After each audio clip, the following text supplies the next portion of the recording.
The stage right now outside Downing Street. Richard, the man needs no introduction. You've been inside and outside the court the past 2 days. Can you give us a little bit of a recap as we end these 2 days on what you've seen? You know, what we just saw just now, it was historic, but not in the good sense, because this whole trial, this show trial, it shouldn't be happening in the first place. So, you know, people think like it's always nice to witness something historic. This is really bad what's happening to Julian, you know? On the one hand, I want to say it's good because the judges actually ask questions. If you compare this to the trial at the Old Bailey, you know, the first couple of weeks in the extradition hearing, Barretts, she would like ask one question and then stay silent for 4 days, you know, until next week. They actually engaged, they actually asked questions, they wanted to know things. Right.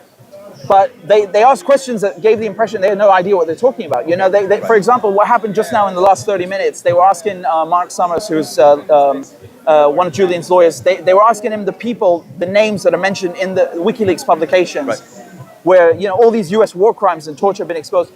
Are these the same people that carried out the torture and the war crimes? Yes, they are. Yeah. It's obviously not every single one of them, but they have supported and upheld that regime of you know, kidnapping and rendering people, torturing people. And many people have gone to court and proven in the EU, for example, that they were tortured by the Americans and they got compensation for that.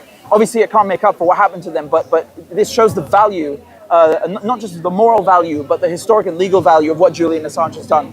100%. I spoke to Matt Kenner of Declassified just earlier, and he said he's actually come away from this feeling a little bit more positive. Positive probably isn't the right word, but like when we heard yesterday about the technical problems that you alluded to just now and stuff like that, you kind of thought, oh shit, okay, here we go. But Matt actually said very much what you just mentioned then, that actually there seemed to be a little bit more interest than you might have expected. So have you come away with a little bit of a feeling of... Yeah, I don't want to give people like false hope, or myself even, actually. I'm saying it for myself, really. Right. It wasn't as terrible. It wasn't as bad as the other ones, I would say, because it was so cold usually. And make no mistake, this was also like very, you know, very just nasty all around, you know. I mean, I'm obviously not for me, most of all for Julian, and the fact that he's too ill to even come in, as I understood, correct me if I'm wrong.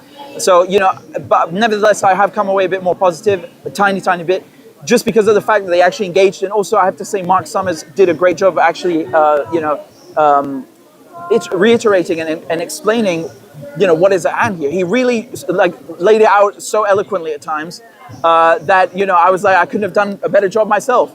That's perfect. That's how you have to say it to the judges. There is no other way to say it. And let me just say, this is the first time that we're actually talking about the contents of the case, that the United States, they carried out war crimes. Yeah, that's it. I don't want to talk about Julian's health. It is important, but that's not the focus of the case. I don't want to talk about US assurances because they're worthless. I want to talk about the war crimes that he exposed, and that's what we did, and it's good that we touched on this. The Americans were standing there clueless for 2 days. I mean, what can you say? How can you talk for 2 hours, for 3 hours, and try to defend this kind of behavior, this criminal behavior? It's state-level atrocities. You cannot do it. Brilliant. Well, we don't want to keep you too long because we know you're a popular man. Sorry. We know you're in demand. Before we round off, what words can you give to everybody that can't be here in person, is watching on the live stream, supporting as much as they can from around the world? Obviously, we've come away with a little bit of a renewed sense of hope that the battle is not completely lost. What can you say to all the people that want to keep this fight and this struggle going onwards, because for as long as we need to see Julian walk free? Look, what I was saying just earlier is that there's power in numbers, and that's something that you know, the people that have put Julian Assange in prison, that are bombing Gaza, these corporations and politicians, they don't have.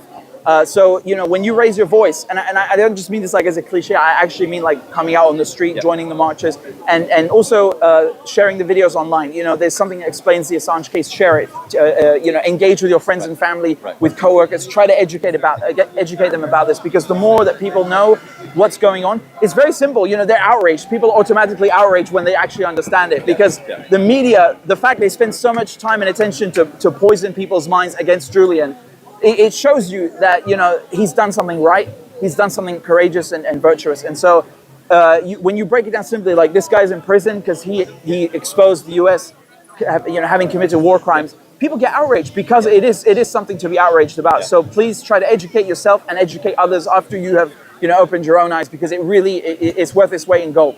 Amen. Richard, thank you so much.